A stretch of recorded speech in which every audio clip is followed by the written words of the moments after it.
2025 ජූනි මාස 18 වන දිනය සඳහා කාලගුණ අනාවැකිය.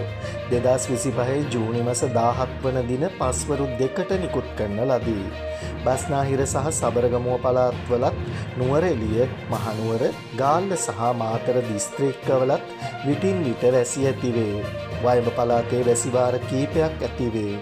ඌව පළාතේ අම්පාර සහ මඩකලපුව දිස්ත්‍රික්කවලත් සවස් කාලයේදී හෝ රාත්‍රී කාලයේදී ස්ථාන ස්වල්පයක වැසි හෝ ගිගුරුම් සහිත වැසි ඇති විය හැක.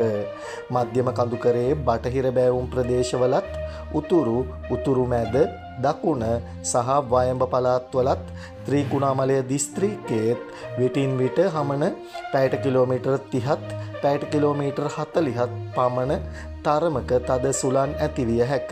ගිගුරුම් සහිත වැසි සමග ඇතිවිය හැකි තාවකාලික තද සුළං වලින් සහ අකුණු මගින් සිදුවන අනතුරු අවම කර ගැනීමට අවශ්‍ය පියවර ගන්නා ලෙස කාලගුණ විද්‍යා දෙපාර්තමේන්තුව ජනතාවගෙන් කාරුණිකව ඉල්ලා සිටිනු ලැබේ.